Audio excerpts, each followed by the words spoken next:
இந்த காலேஜ் எல்லாம் வந்து எப்போவுமே அட்வர்டைஸ் பண்ணும்போது சொல்லுவா, you know who has passed out of our college CEO of this company அப்படின்பா. அப்படின்னா உன் பிள்ளையும் நீ சேர்த்தா அந்த மாதிரி வரும்னு எதிர்பார்க்கலாம் அப்படின்னு சொல்லி சேருங்கிறா இல்லையா. அந்த அல்மா மேட்டர் அலும்னைக்கு பிரவரம்னு பேர். அதனால தான் ஹரித கோத்திரம் அப்படின்னா ஆங்கீரச ஆம்பரீஷ யாவனாஸ்வத்ரயாருஷே பிரவரான்வித 3 ரிஷிகளுடைய பிரவரத்தில் வந்திருக்கேன். ஆனால் இதில் சொல்லும்போது அம்பரீஷன்னு சொல்ல மாட்டா, ஆம்பரீஷ. கவனிங்கோ. அதே மாதிரி கஷ்யப்பன்னு சொல்ல மாட்டா, காஷ்யப. பரத்வாஜன்னு சொல்ல மாட்டா, பாரத்வாஜன்னு சொல்லுவா. சுவாமி பரத்வாஜ எதுக்கு பாரத்வாஜன் ஆக்கினான்னா, பரத்வாஜனா அந்த ரிஷி மட்டும், பாரத்வாஜனா அவர் சந்ததிகள்னு அர்த்தம். The lineage is referred to by that extended letter A. அதனால பாரத்வாஜ, காஷ்யப, ஹாரீத, ஆங்கீரச. அவருக்கு பேர் அங்கீரஸ் தான், ஆனால் ஆங்கீரச சொல்லுவோம். அதே மாதிரி இதெல்லாம் பிரவரம் கோத்திரம்னு சொல்லுவோம். இதில் ஆற்றுல வழக்கம்னு சொல்கிறோம் இல்லையா, அந்த வழக்கத்தை வகுத்து கொடுத்ததுக்கு சூத்திரக்காரர்னு பேர். அதனால் ஆபஸ்தம்ப சூத்திரஹா, போதாயன சூத்திரஹா. இது பொதுவாக கிருஷ்ண யஜுர்வேதத்தில் வரும், சாமவேதத்துக்கு மாறும், அந்த சூத்திரம் மாறும். சூத்திரம்னா இது ப்ரொசீஜர்னு அர்த்தம். அதே ப்ரொசீஜர் அதுக்கு ப்ரிசீடென்ட் அப்படின்னு பேர். என்னவோ புதுசாக சொல்லி கதையை சொல்லும் சுவாமி. கதையை சொல்கிறதுக்கு பதிலாக உட்காந்து இது பிரவரம் கோத்திரம் இதெல்லாம் உட்காந்து யாராவது எக்ஸ்பிளைன் பண்ணுவாங்க. இதெல்லாம் முக்கியமான விஷயங்கள். இப்போ இதில் ப்ரிசீடென்ட்டுன்னு ஒன்று உண்டு. ப்ரிசீடென்ட்னா என்னென்னா, ஒரு விஷயம் நடந்திருக்குன்னா அதுக்கு முன்னோடி நான் காண்பிக்கணும். அதை தான் யுதிஷ்டிரன் பண்ணார். அம்மா குந்தி அம்மா கிட்ட சொல்கிறார், கவலைப்படாதம்மா, இந்த மாதிரி கல்யாணம் பண்ணிட்டவா பல பேர் இருக்கா. அந்த கௌதம சந்ததியில் வந்த ஒரு ஸ்திரீ வந்து 7 ரிஷிகளை கல்யாணம் பண்ணிட்டு தான் சரித்திரம் உண்டு. பிராச்சேதச குலத்தில் வந்தவா 10 பிராச்சேதசர்களை ஒரு பெண்ணு கல்யாணம் பண்ணிட்டதாக சரித்திரம் உண்டுங்கிறார். நன்னா கவனிங்கோ. யாரெல்லாம் ரிசர்ச் பண்ணுறவா யாராவது இருந்தேன்னா கவனிங்கோ. இது மகாபாரதத்தில் 10 பிராச்சேதசால கல்யாணம் பண்ணின்றதா யுதிஷ்டிரர் வெறும் சொல்கிறார். அது என்ன கதைன்னு அவர் சொல்கிறது இல்லை. அந்த கதாபாகம் விஷ்ணு புராணத்தில் இருக்கு. அந்த எப்படி பிராச்சேதசால ஒரு பெண்ணு கல்யாணம் பண்ணிட்டாங்கிறது விஷ்ணு புராணத்தில் இருக்குது. இப்படி அவர் சொல்கிறார். இதே மாதிரி ராமாயணத்தில் ஒரு விஷயம் சொல்கிறேன். ராமாவதாரம், ராமர் பெரிய தனுர்வித்தையில் தேர்ச்சி பெற்றவர். அவர் முதல்ல வதம் பண்ணது யார? தாட்டகா.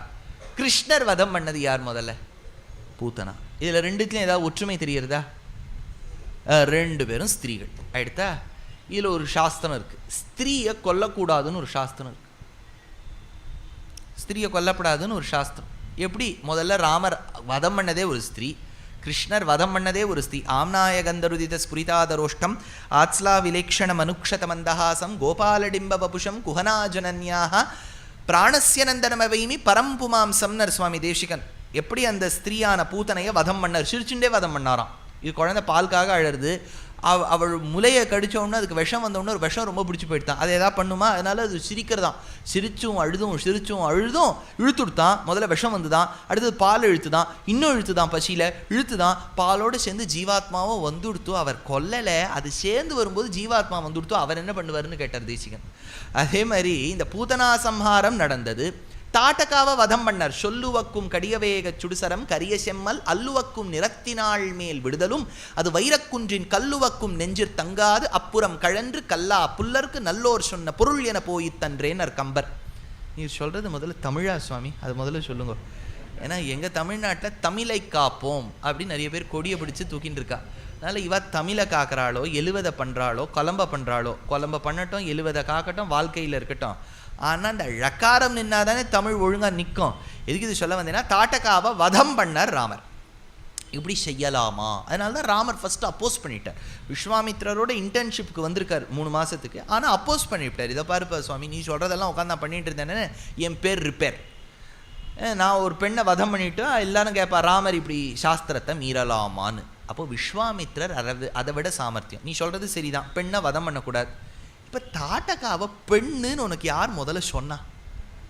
அவள் பெண்ணு நீ தீர்மானம் பண்ணுற. எப்போ ஒரு கருவுற்ற தாயின் கர்ப்பத்தில் தன் கையை விட்டு கர்ப்பத்தில் இருக்கக்கூடிய சிசுவை எடுத்து உண்கின்றாளோ அவள் தாயே கிடையாதே, பெண்ணே கிடையாதே, அவளை வதம் பண்ணுறதுல என்ன தப்பு? ஆனால் ராமா, நீ கேட்டதனால நான் ஒரு வார்த்தை சொல்கிறேன். புறா ஒரு காலத்தில் அந்த பிருகு பத்னியாக இருந்த கூடிய காவ்யமாதா அப்படின்னு பேர் அவளுக்கு. அந்த காவ்யமாதாவை கொன்னது ஸ்ரீ மகாவிஷ்ணு. அப்போ ஒரு ஸ்திரீயை வதம் பண்ணார், பெருமாளே வதம் பண்ணிட்டா, அந்த ரூலுக்கு நீ கவலையே பட வேண்டாம்னு ஒரு ப்ரெசிடென்ட் எடுக்கிறார். இதுக்கு இது சொல்ல வந்தேன், நம்ம ராமாயணமும் சரி மகாபாரதமும் சரி ஒவ்வொரு ரூலும் ஃபாலோ பண்ணி எழுதியிருக்கா நம்ம பெரியவாள்லாம். அப்பேற்பட்ட விஷயத்தை சொல்ல 5 பேரை கல்யாணம் பண்ணிண்டாளாம். தீயில குளிச்சுட்டு வருவலாம் நம்ம திரௌபதி கல்யாணம் பண்ணிண்டா. ஆனால் இதில் ஒரு பெரிய கேள்வி, ஏன் சார் அவள் எப்படி 5 பேரை பண்ணிண்டா? இது ஒரு ஸ்டாண்டர்ட் கொஸ்டின் இல்லையா? எல்லார் மனசுலையும் அது என்ன மகாபாரதம் சொன்னாலும் கேட்டாலும் அது என்னவோ கேட்டால் நன்னா இல்லையே அப்படின்னு தோணும். இதே இன்னொரு விதம், தசரதனுக்கு பல பத்னிகள் இருந்தான்னு கேட்டால் நமக்கு ஒன்றும் தப்பாக தெரியறது இல்லை. ஒரு ஸ்திரீக்கு பல கணவர்கள் இருந்தால் அது பெரிய தப்பாக தெரியறது. இது சரி தப்புங்கிறத தீர்மானம் பண்ணுறதுக்கு நமக்கு தகுதி கிடையாது. ஆனால் ஒன்றும் சுவாமி தேசிகன் ஒரு விஷயம் எடுக்கிறார் யாதவாபியுதயத்தில். Don't extend this rule or make this exception as the general rule அப்படிங்கிறார். ஒன்று பாருங்க, டிவைடருக்கு இந்த பக்கம் வெஹிக்கிள்ஸ் போகலாம், டிவைடருக்கு அந்த பக்கம் வெஹிக்கிள்ஸ் வரலாம். This is the 2 direction, that is the fro direction வச்சுக்கோங்க. ஆம்புலன்ஸில் ஒருத்தர் வரார், he is allowed to go in the other direction as well. Ambulance போகிறதே நான் போகலாமா நம்ம கேட்க முடியாது, because he has been given that exemption.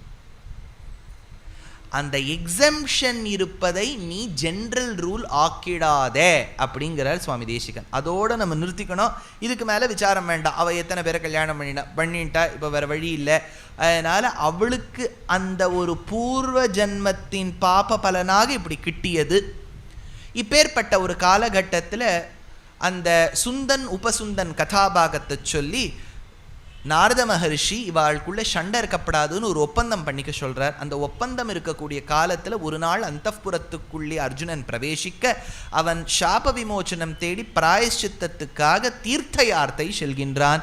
கங்கையின் கரையில் உலூபி என்கின்ற பெண்ணை மணந்து இராவானை ஈன்றெடுத்து கீழே வந்து திருவேங்கடம் சென்று காஞ்சிபுரத்தில் வந்து பகவானையும் பகவதியையும் சேவித்துவிட்டு திருநின்ற ஊரும் திருக்கோவலூரும் திருவஹீந்திரபுரத்தையும் சேவித்து ஸ்ரீரங்கத்தில் இருக்கக்கூடிய அரங்கநாதனை சேவித்து கீழே இருக்கக்கூடிய மதுரையம்பட்டினத்தில் மலை அந்த ராஜா பாண்டியராஜாவை கண்டு அவனுடைய புத்திரியா இருக்கக்கூடிய சித்ராங்கதையை மணந்து வப்ருவாகனன் என்கின்ற பிள்ளையை ஈன்றெடுத்து கீழே சேதுபந்தனத்துக்கு வந்து சேதுவை தரிசித்து மேலே வந்து கோகர்ண க்ஷேத்திரத்திலே சிவனை தொழுது மேலே பிரபாச தீர்த்தத்துக்கு செல்லும் போது வரைக்கும் நிறுத்தி வச்சிருக்கோம். அதுக்குள்ள 32 நிமிஷம் எடுத்து.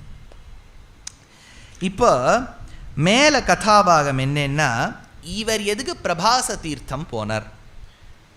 இப்போ திரிஷூருக்கு நான் கொச்சின்லேருந்து திரிஷூர் வரணும், எந்த முக்கியமான ஊர் நடுவில் வரும்?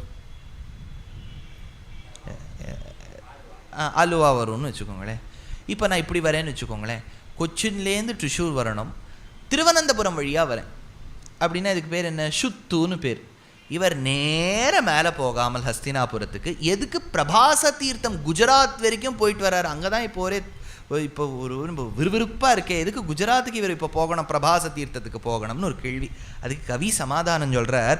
பாபாபனோதே பலிதேர்ஜுனஸ்ய பிராகே வசேதோரவ லோகனேன பிரபாச தீர்த்தே நியமாபிஷேகः பஞ்சாயுத் சுபத்ராகஹமேதுராசீத். சுபத்ராவை கல்யாணம் பண்ணணுங்கிற பேருக்காக இவர் பிரபாச தீர்த்தம் போனாராம். பிரபாச தீர்த்தம் போயிட்டு சுபத்ராவை பண்ணிக்கல, சுபத்ராவை கல்யாணம் பண்ணிக்கணுங்கிறதுக்காக பிரபாச தீர்த்தம் போனார். துவாரகாவெல்லாம் நீங்கள் போய் நல்லா சேவிச்சுட்டு வரணும். ஆச்சரியமான திவ்யதேசம். ஆழ்வார் ஒரு திவ்யதேசமாக பாடியிருக்கார். 9 துவாரகாக்கள். இன்றைக்கி நீங்கள் அகமதாபாத்னு சொல்லக்கூடிய நகரத்துக்கு கீழே போனால் டாக்கூர் துவாரகா அப்படின்னு ஒரு துவாரகா, ரணச்சோடு ராய் அப்படின்னு பேர் பகவானுக்கு. ரணபூமியை விட்டு காளையவனன் வந்து துரத்தி விட இவனும் ஓடி வந்து முச்சுக்குந்தன் வந்து ஸ்துதி செய்ய, முச்சுக்குந்தனால் அந்த காளையவனனை வதம் செய்த இடம், ரணத்தை விட்டு ஓடி வந்த இடம் ரணச்சோடு ராய் அப்படிங்கிற டாக்கூர் துவாரகா.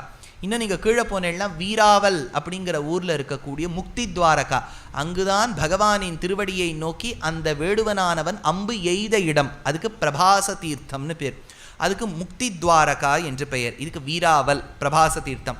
மேலே போனேன்னா உங்களுக்கு போர்பந்தர் அப்படிங்கிற இடத்துல காந்தியடிகளார் பிறந்தார். நம்ம இப்போ மோட்சத்தை பற்றி பார்க்கலாம். அதனால் இப்போ நம்ம பரமாத்மாவை பற்றி பார்த்து இருப்பதால் அந்த போர்பந்தரில் சுதாமாவும் சுஷீலா அவருடைய பத்னியும் வசித்த கிரகம் சுதாமா துவாரகா என்று பெயர். அங்கேந்து புறப்பட்டு நாம் செல்லும் வழியில் மூல துவாரகா, பகவான் துவாரகாப்பட்டினத்தை சிருஷ்டிக்க வேண்டும் என்பதற்காக தன் திருவடியை குஜராத் பூமியில் வச்ச முதல் இடம் மூல துவாரகா. அந்த மூல துவாரகாவை கடந்து போனால் நீங்கள் பார்க்கவிருப்பது கோமதி துவாரகான்னு, கோமதியும் சமுத்திரமும் சங்கமிக்கக்கூடிய இடம்.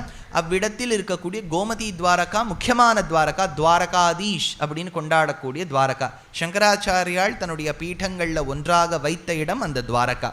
அடுத்தது நாம் சென்றோமேயாயின் ஒரு தீவு, சுதாமா கண்ணனுக்காக பேண்ட்னு சொன்னால் கிஃப்ட், அவளை பேண்டாக எடுத்து சென்ற இடம். குஜராத்தி மொழியில் பேட் அப்படின்னா தீவுன்னு அர்த்தம். பேட் துவாரகாங்கிற துவாரகா, அதுக்கு கடலில் போயிட்டு வருவோம். அடுத்தது வர வழியில் துர்வாசர் என்னும் மகரிஷிக்கு பெருமாளும் பிராட்டியுமாய், அதாவது கிருஷ்ணனும் ருக்மிணியுமாக கைங்கரியம் செய்த இடம், அதற்கு ருக்மிணி துவாரகா என்று பெயர். அங்கிருந்து புறப்பட்டும் வரும் வழியில் நீங்கள் மறுபடியும் துவாரகாலே தங்கிவிட வேண்டும். அங்கிருந்து நீங்கள் மேலே செல்ல வேண்டும். மேலே செல்லும் வழியில் நாத துவாரகா, மீராபாய் பகவானையே ஸ்ரீநாதஜியே நினைத்து கொண்டு தான் பகவானின் திருவடியில் சேர்ந்த இடம். அந்த இடத்துல தான் வல்லப சம்பிரதாயம், வல்லபாச்சாரியாளுடைய புஷ்டி சம்பிரதாயம் உண்டு. அதரம் மதுரம் வதனம் மதுரம் சரிதம் மதுரம், அந்த மதுராஷ்டகத்தை இன்றளவும் அனுபவிக்கக்கூடிய புஷ்டி மார்க்கத்தை சேர்ந்த நாத துவாரகா.